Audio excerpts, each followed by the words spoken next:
De hecho, de nuevo es un gusto presentar a Ixchel. Digo de nuevo porque ya la presenté para las eh, conferencias de la reunión entre la Real Sociedad Matemática Española y la Sociedad Matemática Mexicana, en un video que espero que vean porque ya están disponibles a partir de la próxima semana en el cine de su preferencia.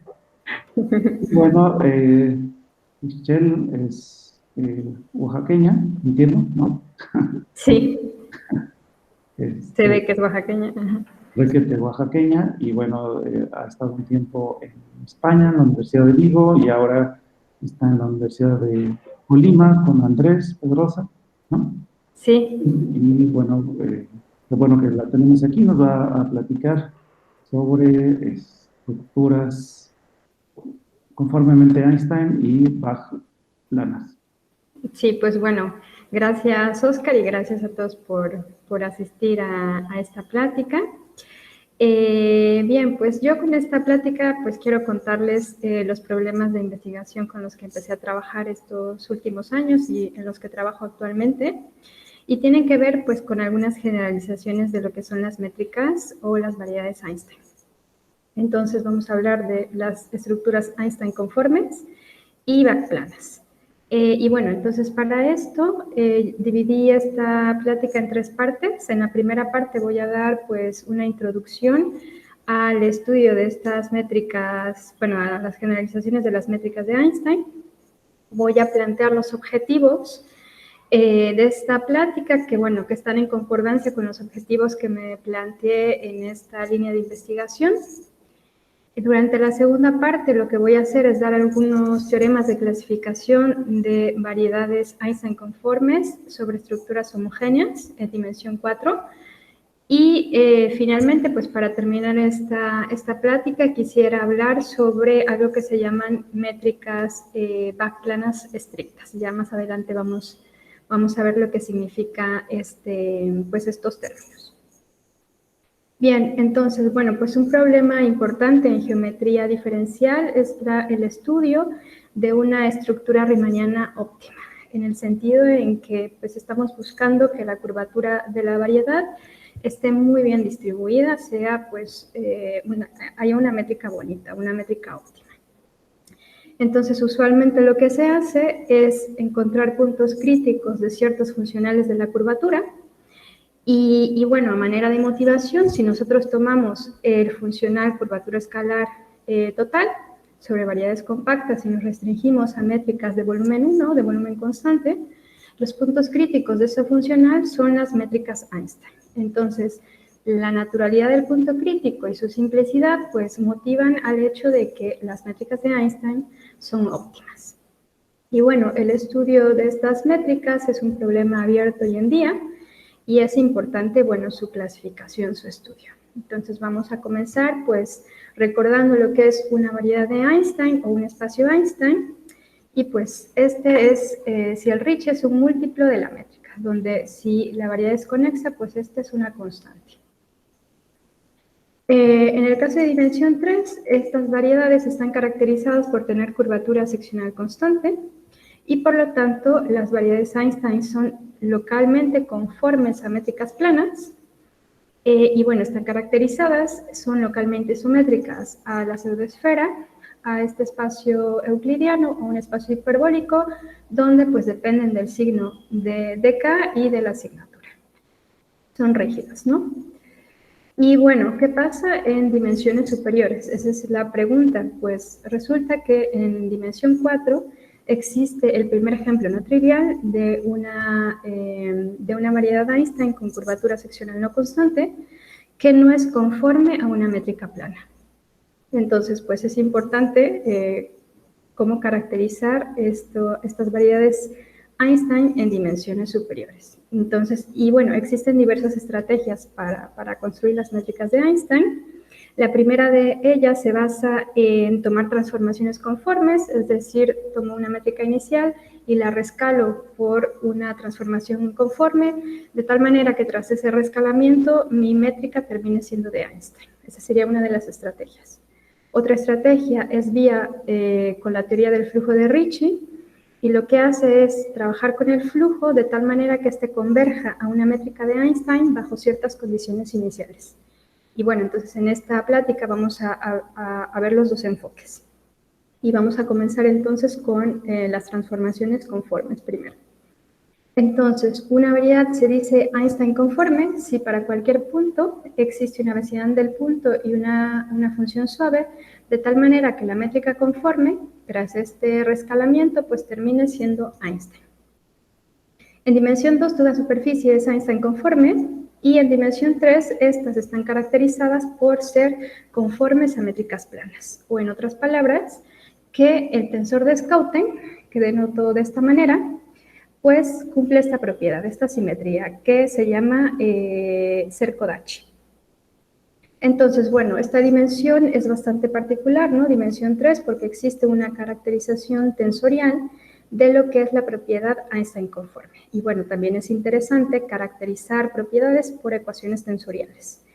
Y bueno, otra vez, la pregunta inmediata es cómo podemos caracterizar este tipo de métricas en dimensiones superiores, y es lo que nos va a interesar, dimensión 4. Lo que se sabe es que, bueno, Brickman mostró que una variedad pseudo-riemanniana es Einstein conforme si solo si esta ecuación en derivadas parciales tiene solución positiva. Bueno, esta ecuación que involucra al hessiano, al laplaciano, a la curvatura escalar, a la métrica, parece bastante ingenua en un principio, pero es sobredeterminada. Y además, bueno, pues, si se fijan en dimensión 2 es trivial, pero no tiene traza ni divergencia. Así que, bueno, no tenemos una información adicional para resolver esta ecuación, ¿no? Entonces es bastante complicada. Pero lo que sí se sabe es que, bueno, Yau y Brickman mostraron que en el caso riemanniano, si las soluciones de esta ecuación existen, son únicas. Y este, bueno, pues es una gran ayuda, ¿no? Saber que esto pasa en el caso riemanniano. Bien, entonces, como he dicho que es bastante complicado encontrar las soluciones de esta ecuación, lo que se hace es manipular esta ecuación para encontrar una caracterización tensorial de la propiedad Einstein conforme, y es lo que vamos a ver. Entonces, bueno, el primer hecho es que si nosotros tomamos la divergencia del tensor de Weyl, que lo denoto de esta manera, este es un múltiplo de esta simetría del tensor de Schouten. Y bueno, notemos que si mi métrica es Einstein, este tensor de Schouten es un múltiplo de la métrica y por lo tanto es paralelo. Así que esta divergencia es nula. Además, si tenemos dos métricas que son conformemente equivalentes, la divergencia ahora del Weyl, pero con la métrica G barra, pues es esto que tenemos aquí, es esta divergencia del Weyl con este múltiplo en donde ya se involucra el gradiente de esta función. Y si la métrica conforme es Einstein, tenemos esta ecuación de aquí, que es la divergencia del Weyl con este múltiplo de este Weyl, divergencia de sigma, perdón, gradiente de sigma. Entonces, ¿dónde entra la ecuación Einstein conforme? Pues resulta que si yo sustituyo este tensor por un tensor, digamos, Tx y Z, Tx y Z, y saco otra divergencia, pero en otro factor, aquí cuando me refiero a div 4, estoy tomando la divergencia en el factor 4, y entonces, si yo sustituyo este otro nuevo tensor aquí, y me va a salir un hessiano, yo ahí voy a poder meter esta ecuación, despejo aquí y obtengo esta ecuación tensorial de aquí, que se ve un poco fea porque son estas divergencias y esta acción del Weyl en este tensor tipo 0,2, pero notemos que en dimensión 4 esta parte de aquí se anula y por lo tanto encontraríamos esta ecuación tensorial que no depende de ningún factor conforme. Entonces es una buena ecuación tensorial para nuestros fines. Lo que mostraron Cosamé, Newman y Todd es que si tengo una variedad que es Einstein conforme, debe satisfacer dos ecuaciones, que son estas dos ecuaciones que vimos en la transparencia anterior. Y aparte, estas dos condiciones van a ser suficientes si mi tensor de Weyl, visto como una aplicación, es inyectivo. Bien, entonces vamos a hablar de esta primera ecuación. Esta primera ecuación se conoce como el tensor de Bach. Son estas divergencias del Weyl con esta acción del Weyl en el Ricci. Y bueno, entonces las variedades que cumplen que el tensor de Bach se anula se llaman variedades Bach-planas, con una métrica Bach-plana. Entonces es interesante caracterizar este tipo de métricas. Entonces vamos a hablar un poquito más de esta ecuación. Como dije anteriormente, para encontrar métricas óptimas lo que se hace es tomar algunos funcionales de la curvatura y encontrar sus puntos críticos. Este es el caso de este funcional de Weyl con la norma L2. Entonces, los puntos críticos de este funcional son métricas Bach-planas. Entonces, bueno, pues aparte, este funcional de Weyl es un invariante conforme y dado esa invariancia, pues el tensor de Bach hereda esa invarianza conforme en dimensión 4. Y bueno, entonces... Oye, Michelle, una preguntota. Y ahí ese funcional, ¿sabes tú cómo se ve la ecuación que queda, la de Euler-Lagrange, de ese funcional? ¿Cómo queda? Ajá. O sea, O ¿te sea, refieres...? ¿a Ajá, que ese no te genera una ecuacioncita? Como es un funcionalcito ahí, no viene de alguna, los puntos críticos no vienen como soluciones de alguna ecuación. tras hacer una variación, dices. Uh-huh. Ahora no tengo la ecuación, ¿eh? Okay. No la tengo, sí, sí. Gracias. Bien, entonces, bueno, pues los ejemplos de variedades Bach-planas serían las que son conformes a métricas planas, porque, bueno, cuando me refiero a que algo sea localmente conforme a una métrica plana, me refiero a que el Weyl se anule, y por lo tanto, entonces, el Bach va a ser 0. También ejemplos serían métricas autoduales o antiautoduales. Estos también serían ejemplos de métricas Bach-planas. Las Einstein también son ejemplos de métricas Bach-planas y las Einstein conformes. Pero también existen familias de métricas Bach-planas estrictas, es decir, que no son planas, que no son autoduales ni antiautoduales, no son Einstein y no son Einstein conformes. Y es interesante encontrar o dar ejemplos de este tipo de variedades estrictas. Bien, entonces, bueno, pues los dos objetivos que me planteé estos años y que quiero plasmar en esta plática son los siguientes. Uno, pues clasificar las métricas Einstein conformes bajo ciertas condiciones de simetría. Y bueno, entonces aquí me voy a centrar en las estructuras homogéneas. Y el segundo objetivo era, pues, construir ejemplos de estructuras que fueran Bach-planas estrictas. Entonces, esos serían los objetivos de esta charla, ¿no? Bien.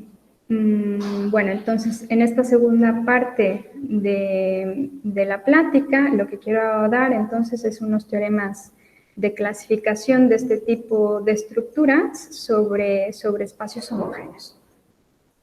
Bien. Entonces, primero vamos a ver lo que se sabía. Pues Jensen mostró que las variedades Einstein homogéneas son localmente simétricas, es decir, son rígidas. Jensen clasifica todas estas variedades. Y además, Tagaki, aquí les debo la referencia, pero bueno, Tagaki mostró que las variedades homogéneas que son conformes a métricas planas son localmente simétricas.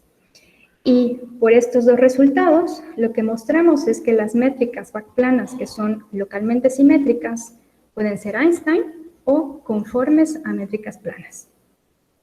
Entonces, bueno, pues toda variedad localmente simétrica es Einstein o es un producto de este estilo. En el primer caso, bueno, y N3 aquí denota una variedad de dimensión 3 con curvatura constante. Entonces, si esto es localmente simétrico, pues ya tenemos que el Weyl se anula y por lo tanto es Bach-plana.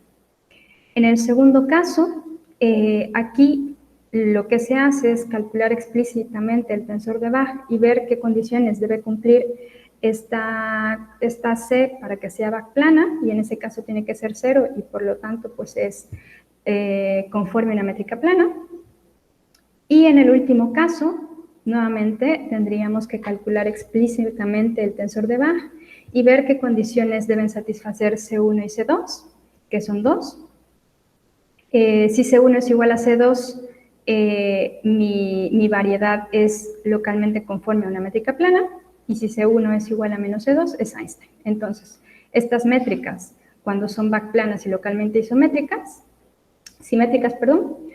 son Einstein o conformes a una métrica plana. Bueno,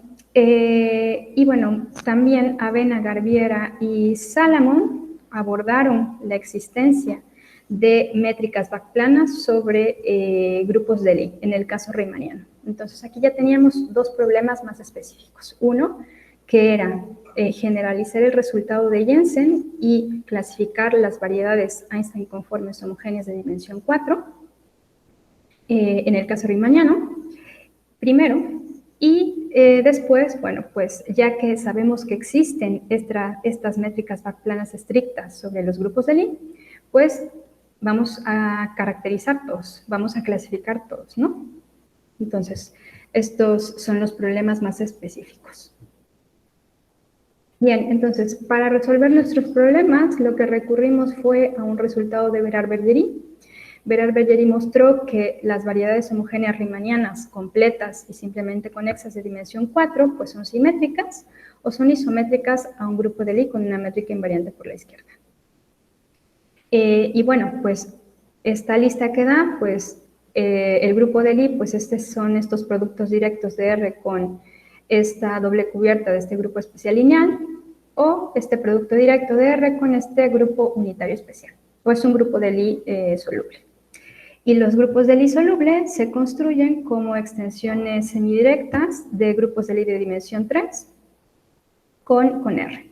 Entonces, tenemos estos productos semidirectos no triviales, donde aquí E2 denota el grupo de movimientos rígidos del espacio euclidiano, y aquí E11 denota el grupo de movimientos rígidos del espacio de Minkowski. Entonces, tenemos estos grupos, tenemos productos semidirectos de R con R3, o tenemos este producto semidirecto nilpotente de R con el grupo de Heisenberg.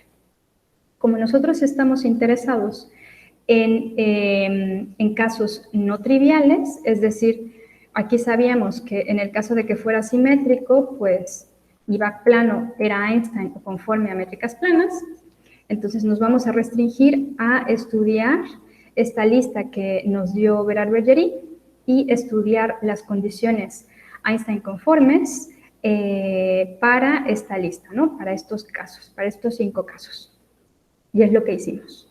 Entonces, bueno, aquí voy a recordar cuáles eran las condiciones que yo estoy interesada. La primera involucraba el tensor de Bach, por eso primero hay que clasificar todos los grupos de Lie planos, sean estrictos o no.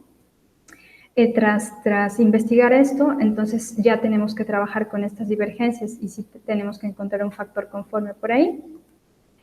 Y bueno, entonces, este sería el resultado o el teorema de clasificación, mejor dicho, de las variedades homogéneas riemannianas Einstein conformes en dimensión 4. Entonces, estas van a ser localmente simétricas o homotéticas a uno de los siguientes grupos de Lie, donde lo pongo en términos de su álgebra de Lie. Tenemos 3 ejemplos.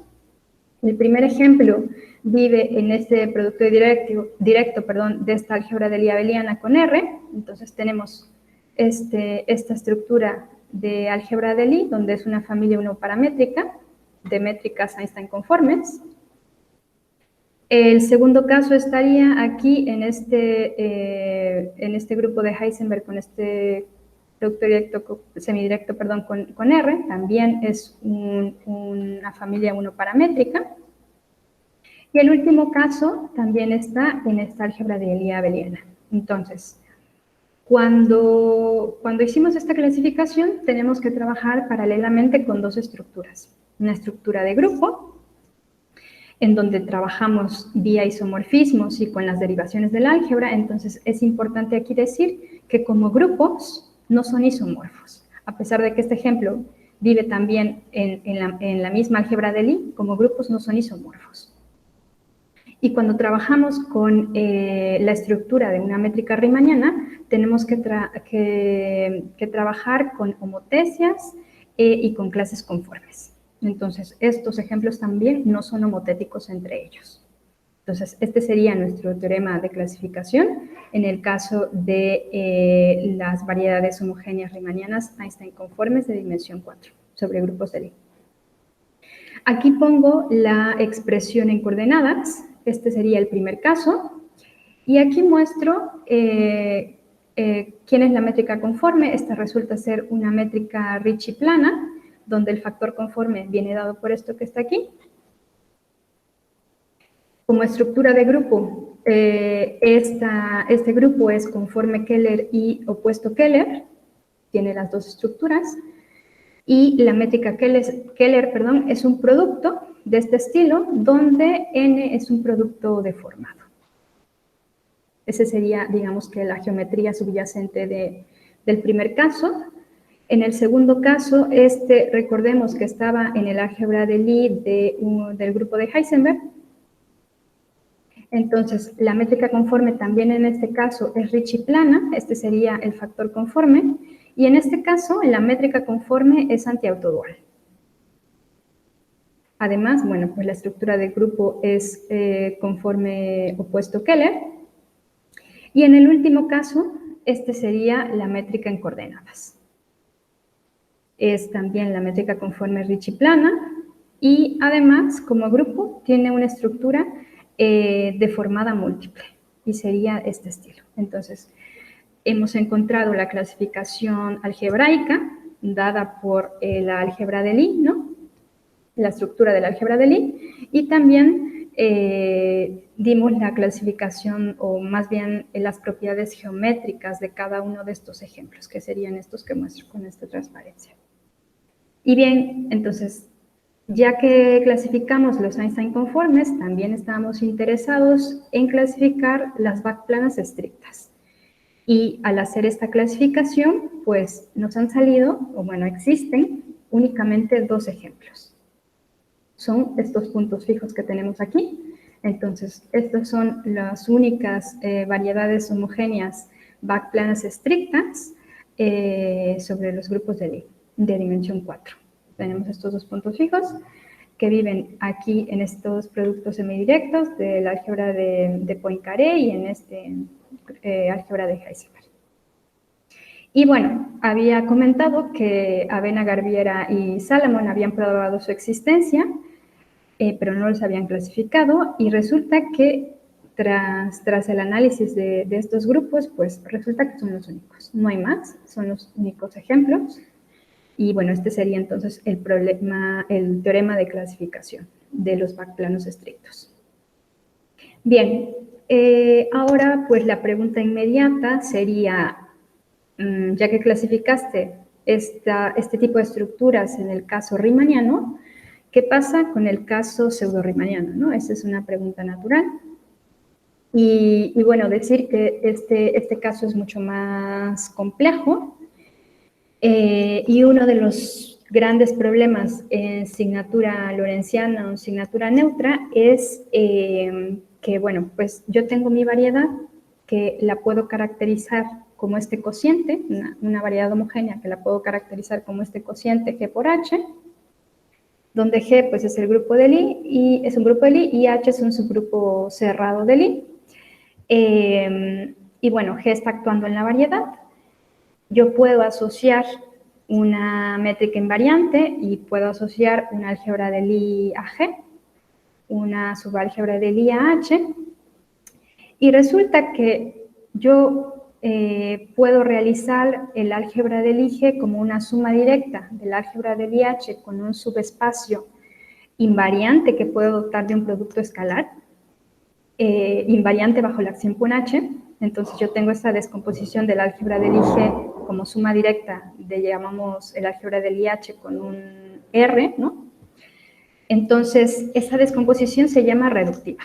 Entonces, En el caso riemanniano, toda variedad es completa y reductiva, pero en el caso pseudo-riemanniano no.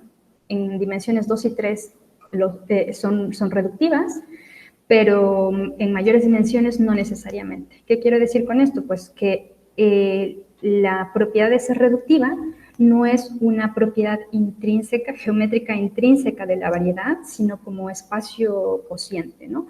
Así que una misma variedad homogénea puede admitir, digamos, una G1 H1 y G2 H2, en donde la primera puede ser reductiva, pero la segunda descomposición como cociente puede no ser reductivo, ¿no? Entonces, ese sería uno de los primeros inconvenientes al estudiar las variedades homogéneas en signatura indefinida.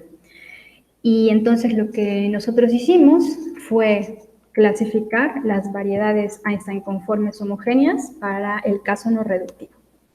Y bueno, tampoco quiero hablar, hay más problemas en esta asignatura, pero no quiero ahondar más en ello porque es parte de la charla de la Real Sociedad Matemática Española y la Mexicana, así que para que la vean si están un poquito más interesados en qué pasa con asignaturas indefinidas. Pero lo que sí quiero decir es que, bueno, pues tenemos aquí el teorema de clasificación, y el teorema de clasificación para estos espacios homogéneos Einstein conformes no reductivos serían, pues mi variedad va a ser Einstein, localmente conforme a una métrica plana o localmente isométrico a los siguientes ejemplos. Tenemos 4. Y bueno, estas métricas, decir que estas métricas, salvo la primera, admiten signatura neutra y lorentziana, dependiendo de estos parámetros, dependiendo de los parámetros. Y además encontramos aquí la gran diferencia entre las soluciones de la ecuación Einstein conforme en el caso riemanniano y pseudo-riemanniano, porque aquí mostramos la existencia de familias 2 y hasta 3 paramétricas de métricas Einstein conformes. Entonces, pues es la gran diferencia, ¿no?, entre el caso riemanniano y el caso pseudo-riemanniano. Bueno, entonces serían estos ejemplos y como vuelvo a decir, no quiero tocar más hablar más de esto, que es parte de otra charla, pero bueno, entonces hemos clasificado el caso no reductivo pseudo-riemanniano homogéneo Einstein conforme y los riemannianos homogéneos Einstein conforme, ¿no? Bien. Entonces, en esta tercera parte de la charla, lo que quiero hablar es de solitones de Ricci gradientes, que son backplanos, y métricas backplanas estrictas. Y bien, y para ello, pues vamos a introducir lo que es el flujo de Ricci. Entonces, el flujo de Ricci está determinado por esta ecuación de evolución, en donde G de t es una familia de métricas unoparamétricas de métricas riemannianas. Y bueno, pues la idea del flujo es pues deformar la métrica inicial para convertirla en una métrica pues óptima, ¿no? Y lo que hace, bueno, pues es contraer direcciones con curvatura positiva, expandir direcciones con curvatura negativa y a la vez que va suavizando irregularidades en la métrica. Bien, soluciones al flujo de Ricci, pues serían las métricas backplanas, quienes son puntos fijos del flujo. Las métricas de Einstein van a ser familias paramétricas que dependen de lambda y que dependen de t. Entonces, van a ser también soluciones al flujo y que son invariantes por homotecias. Y soluciones autosimilares. Estas pues van a ser familias de estas cosas donde sigma de t pues es una homotecia positiva, y esta pues es un grupo de difeomorfismos. Entonces van a existir este tipo de soluciones y vamos a hablar de estos últimos.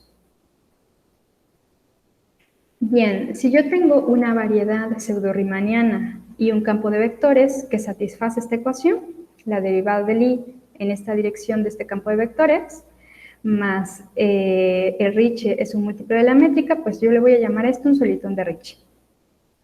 Y el estudio de los solitones de Ricci pues depende del signo de lambda, y este se dice que es contractivo, estable o expansivo, dependiendo de este signo. Entonces, bueno, los solitones de Ricci van a ser puntos fijos, módulos, rescalamientos y difeomorfismos.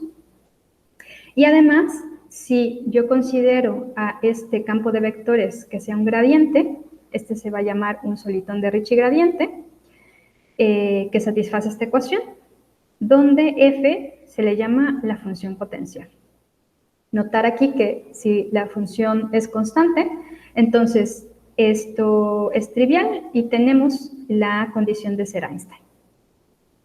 Por lo tanto, los solitones de Ricci gradientes pues me van a codificar la información geométrica de la variedad en términos de la segunda forma fundamental de los conjuntos de nivel de las funciones potenciales y la curvatura de Ricci. Entonces, los solitones de Ricci gradientes aparecen como singularidades del flujo y pues es importante conocer su geometría y su topología.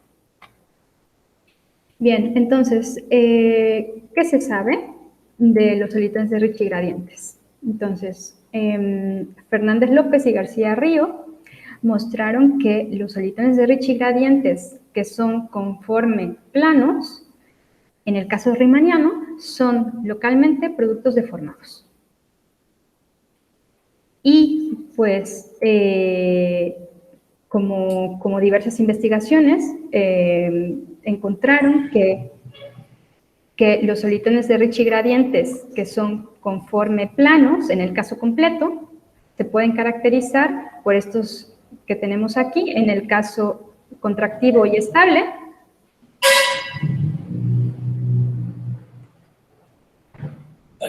Tengo ahí una pregunta. ¿Quién es en el primer caso, quién es el espacio unidimensional? Va a ser R cruz algo. R cruz algo. Okay. Sí, gracias. Bien, entonces, pues estamos interesados, bueno, lo que nos interesaba a nosotros era pues clasificar los solitones de Ricci gradientes, pero backplanos. ¿Y qué se sabe?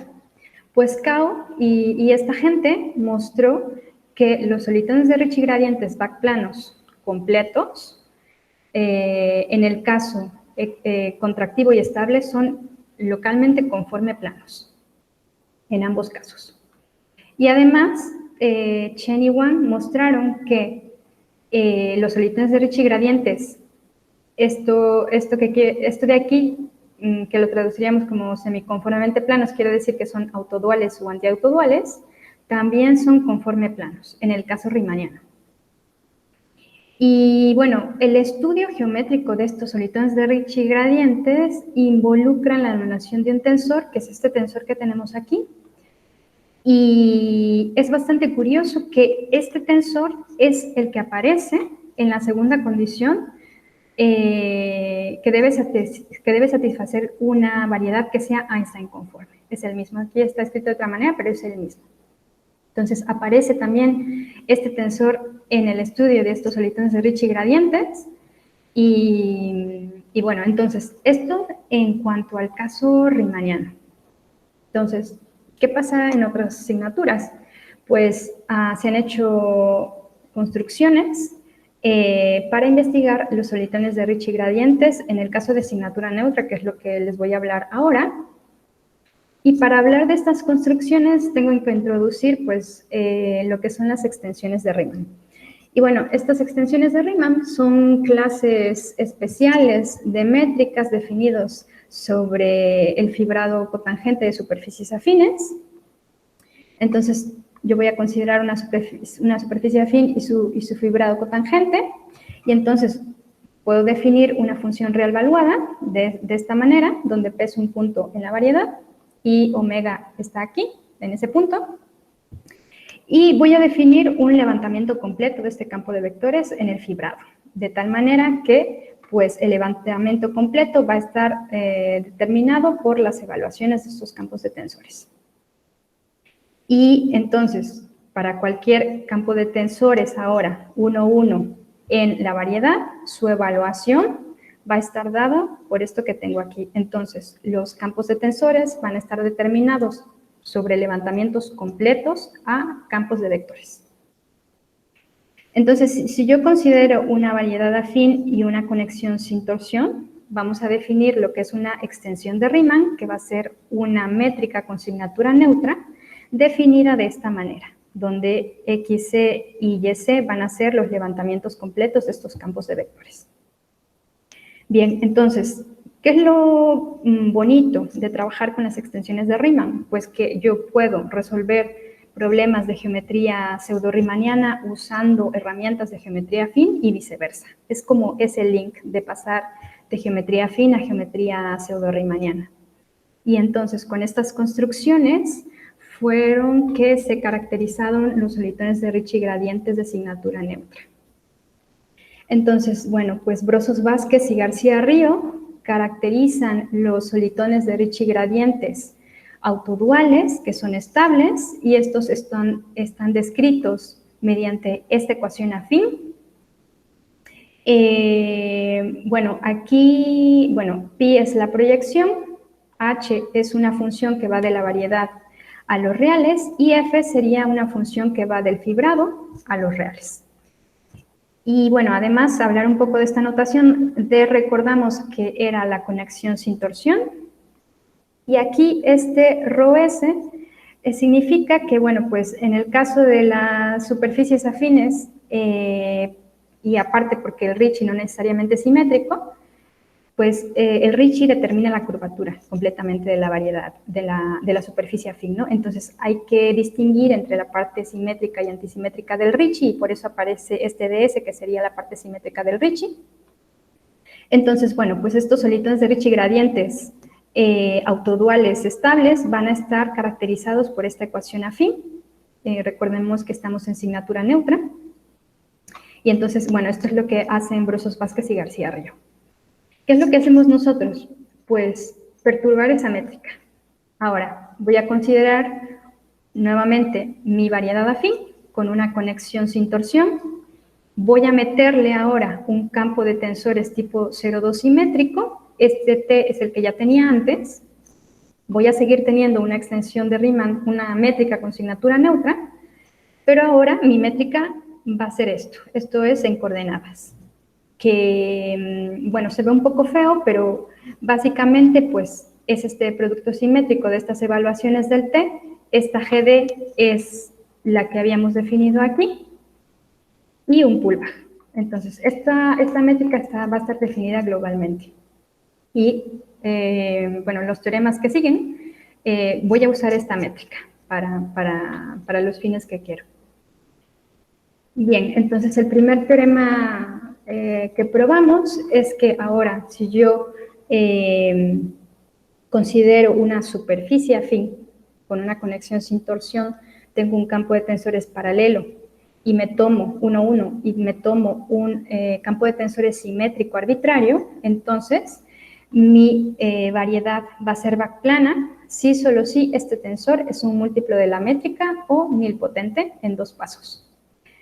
¿Qué pasa en el caso de que este tensor sea un múltiplo de la métrica? Pues va a dar lugar a estructuras autoduales, y entonces voy a descartar esta parte y me voy a quedar con la estructura nilpotente del tensor. Cabe señalar que cuando es nilpotente, pues da lugar a estructuras backplanas estrictas, no son autoduales ni antiautoduales, no son Einstein conforme. Entonces, lo que hicimos fue dar una familia infinita de métricas backplanas estrictas para cualquier tensor simétrico tipo 0,2 que yo me tome.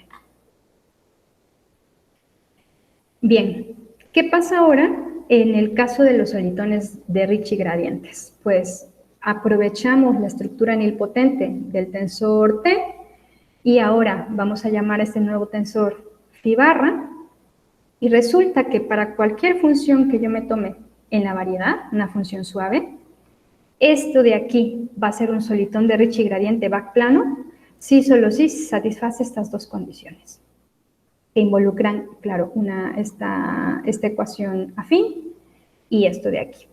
Y este solitón va a ser estable e isotrópico. Decir que En el caso de que esto se anule, de que este hessiano sea cero, da lugar a solitones de Ricci gradientes que son Einstein. Si además este tensor de aquí es cero, da lugar a ejemplos antiautoduales y no se conocían ejemplos explícitos de solitones gradientes de Ricci antiautoduales. Entonces, con esto tendríamos un ejemplo explícito. ¿Qué otra cosa? Bueno, pues, ¿qué pasa con los solitones de Ricci gradientes que son isotrópicos? Porque aquí, bueno, este es isotrópico, no isotrópico, perdón, pues da lugar a que el Weyl se anule y por lo tanto estos van a ser productos deformados. Y en el caso isotrópico, pues este sería un ejemplo, ¿no? De solitón de Ricci gradiente isotrópico. Entonces, eso en cuanto a los solitones. Bien, entonces, bueno, estas estructuras que construimos anteriormente, pues requieren de que la superficie admita un campo de tensores paralelo y nilpotente, que si lo pensamos, es una condición bastante restrictiva. Y entonces, pues nosotros quisiéramos, pues de alguna manera relajar una de estas condiciones, o sea, quitar la condición de ser paralelo, por ejemplo, pero pues para ello tenemos que estudiar los campos de tensores paralelos y nilpotentes sobre las superficies afines y ver qué los caracteriza. Entonces, lo que hicimos fue caracterizar todas las superficies homogéneas que admiten los campos de tensores paralelos y nilpotentes. Y bueno, entonces aquí también pongo este teorema que me parece que era bastante importante en el estudio, la caracterización de estas superficies afines que admiten este tipo de tensores, porque si yo considero una superficie afín, ¿no? Simplemente conexa, de tal manera que la parte simétrica del Ricci sea distinto de cero, mi superficie va a admitir estas estructuras, Keller para Keller o Keller nilpotente, dependiendo del determinante del Ricci y de su recurrencia. Bien. Entonces, una vez que ya caracterizamos qué superficies afines, bueno, cómo es que admiten esas superficies afines los campos de tensores paralelos y nilpotentes y cómo están explícitamente caracterizados, pues nosotros queremos quitar la condición de ser paralelo, ¿no? Y eso es lo que vamos a mostrar ahora. Y para ello tenemos que construir estos conjuntos. Pues considero este conjunto de todos los puntos en la superficie, tal que este tensor T en el punto sea un múltiplo de la identidad y este otro conjunto que sea su complementario. Entonces resulta que encontramos estas condiciones que me van a generalizar uno de los primeros teoremas que dije, y es que si tengo mi superficie afín y ahora tengo un campo de tensores 1, 1, ya no es paralelo, y un campo de tensores simétrico, si la superficie es todo este conjunto, ST, entonces mi métrica va a ser autodual o antiautodual, y en ese caso, pues da lugar a una métrica backplana. En el caso de que el punto esté en este otro conjunto, en el complementario, y el back se anule en ese punto, entonces es nilpotente en el punto. Esto, de alguna manera, generaliza este teorema, este primer teorema que yo les mostré, ¿no? Que aquí si usábamos que el campo de tensores fuera paralelo, este T, para cualquier tensor de formación. Pero aquí ya hemos podido quitar esa condición de ser paralelo. Más aún, lo que hicimos fue construir conexiones tal que yo deforme mi métrica mediante un campo de tensores nilpotente para que sea backplana. Entonces, una vez que ya tengo el endomorfismo nilpotente, construimos las conexiones tal que la métrica, la extensión de Riemann fuera backplana. Este sería el resultado. Y bueno, entonces, está bien ese resultado, pero una pregunta más natural sería, una vez que ya está fija la conexión, ¿por qué no construyes métricas backplanas con estas extensiones de Riemann para un campo de tensores nilpotentes, ¿no? Pero ya fija la conexión. De alguna manera, sería una pregunta más natural. Y es lo que hicimos en este teorema. Lo que hicimos entonces es, en la categoría real analítica, yo puedo deformar tanto como quiera mi extensión de Riemann por un campo de tensores nilpotente para que este sea backplano. Ya fija la conexión. Y este sería nuestro resultado, bueno, el resultado final que quiero mostrar. Y bueno, pues hablar un poco de cómo se prueba este teorema, que me parece bastante bonito, la prueba, ¿no?, en sí. Y lo que se hace es expandir el tensor en un punto y ser backplano, que esta variedad, se llama backplana, se reduce a estudiar las soluciones de unas ecuaciones en derivadas parciales.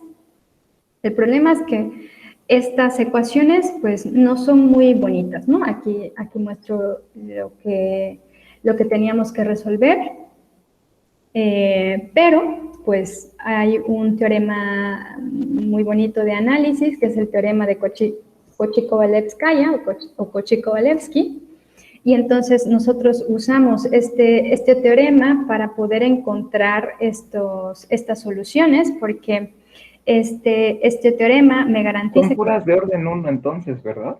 Sí. Ah, ok. Entonces, este teorema, pues, realmente me va a garantizar la existencia de una solución única, primero de P1, bueno, de este P1, y luego de este, ¿no?, de P2. Y bueno, pues, entonces lo que hicimos fue, dada una conexión fija, voy a encontrar endomorfismos nilpotentes que yo los puedo deformar tanto como yo quiera para que mi métrica sea backplana, y además esto es independiente de un tensor de formación que yo le llamé phi, que era un tensor simétrico. Entonces, bueno, pues este sería el resultado final que quiero mostrarles. Decir que, bueno, que a lo mejor es un poco así técnico, ¿verdad? Pero bueno, pues hay un montón de problemas aquí adentro que aún se pueden estudiar métricas backplanas sobre productos deformados en general, etcétera, ¿no? Y bueno, pues esta sería mi último slide. Muchas gracias.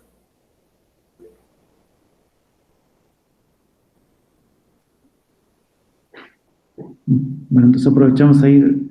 Aquí sí se puede, no, aquí nada más podemos hacer la ola con los aplausos, ¿no? Pues gracias a Ixchel.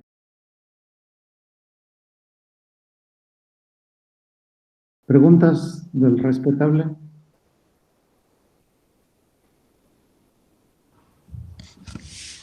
Hola, Itzel, ¿qué tal? Hola.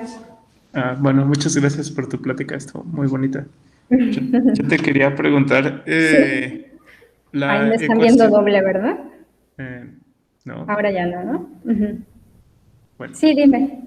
Sí, la ecuación esta de que el tensor de Weyl sea dual o antidual o anti-autodual, como sea que le digan. ¿Qué tipo de ecuación es? O sea, ¿es elíptica salvo algo? Son más o menos como de este estilo, como estos de aquí, que puede ser elíptica o no. Sí, son más o menos como de este estilo las ecuaciones, que son un poco feas, sí, pero bueno. Pero es lo que te decía, ¿no? Son como de orden, por eso puedes usar Cauchy-Kovalevskaya, Claro, ¿no? Son claro, de orden 1. Si fueran de orden 2, ahí sí Sí, ya la teoría, casi cada cosa tendría su teoría, y ahí es donde sale si es elíptica, si es hiperbólica, si es ¿Son parabólica. de orden 1? O sí, sea, es que al según yo menos en este caso sí. Sí, o sea, tomas una métrica, le calculas su Weyl, pues ese Weyl ajá. es una parte del tensor de Riemann, ¿no? Y el tensor de Riemann depende de segundas derivadas de la métrica, ¿no? Entonces, Ujú. ¿cómo es de orden 1? Sí, pero más o menos serían de este estilo. Sí. Que Ahí, que siguiendo son con grandes, pero a la vez, pues sí, como dices, ¿no? O sea, lo podemos atacar al menos con este teorema, ¿no? Que se me hace que es lo bonito, ¿no? Bueno, a mí me gustó mucho utilizar, vamos, este teorema, ¿no? Y ese teorema es local, ¿no? Nada más. Sí, sí, Porque sí, luego, sí. luego si quieres atacar cosas como que locales, en general sí se puede. Pero ¿puedes decir algo global? No, todas estas construcciones sí son locales. Ajá. Ah, ya, va.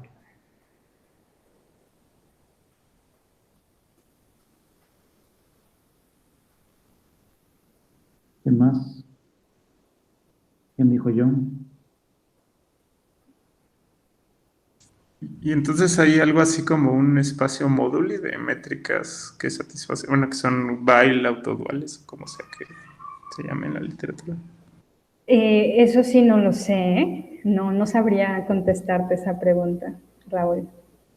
Si hay un espacio ahí de módulo.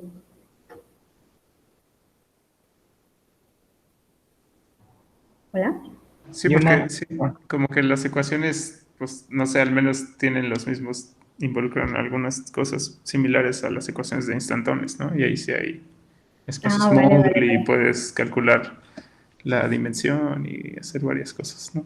Pues entonces sería interesante, entonces hay mucho más trabajo aquí, ¿no?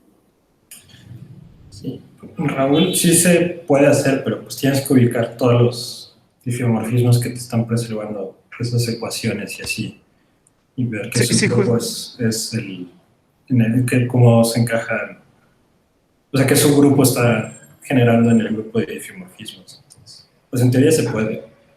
sí, sí, o sea, también cuando ves las ecuaciones de instantones tienes que fijar la norma, ¿no? Que ahí hay un grupo de norma actuando y cuando fijas la norma ya tienes un problema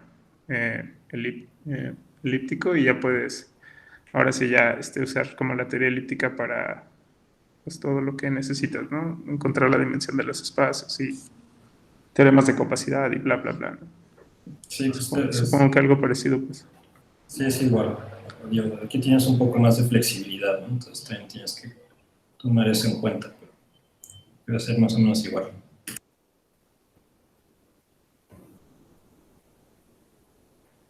Ok, gracias. Gracias.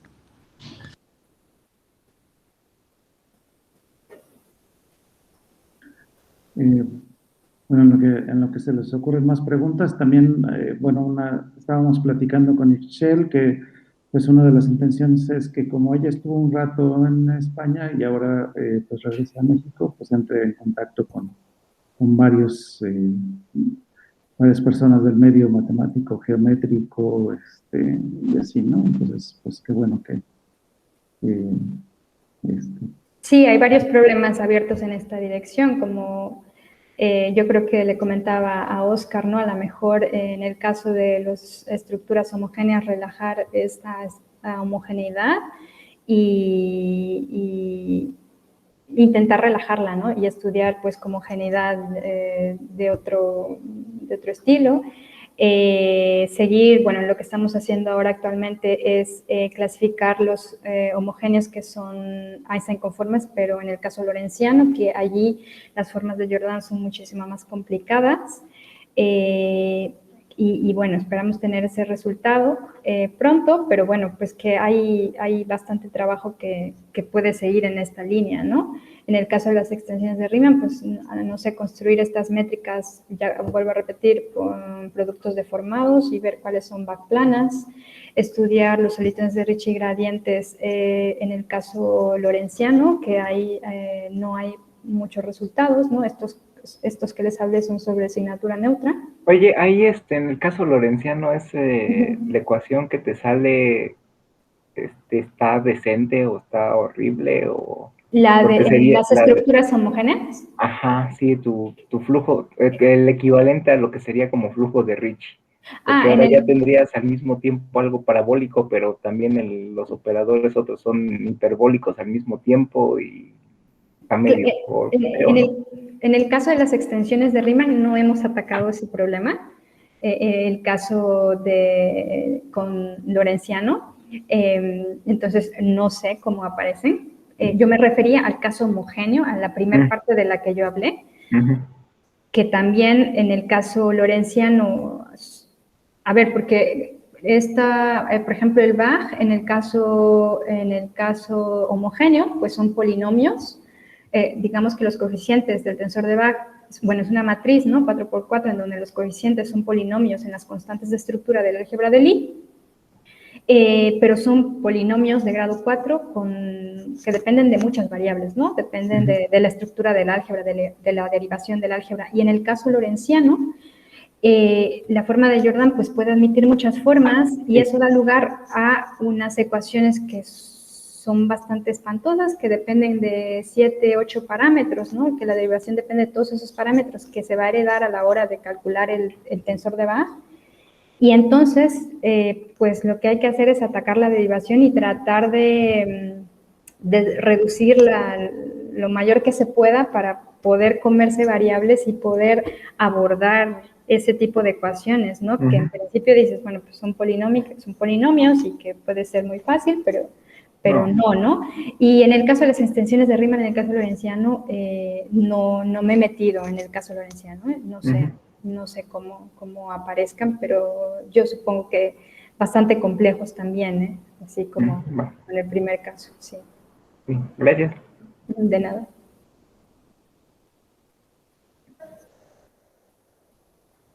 ¿Alguien más? Bueno, Diego se quedó con la mano levantada, no sé si quiere hacer alguna otra pregunta. No, solo fue que no bajé la manita. Disculpen. Que no vuelva a suceder. Digo, no, está bien, ¿no?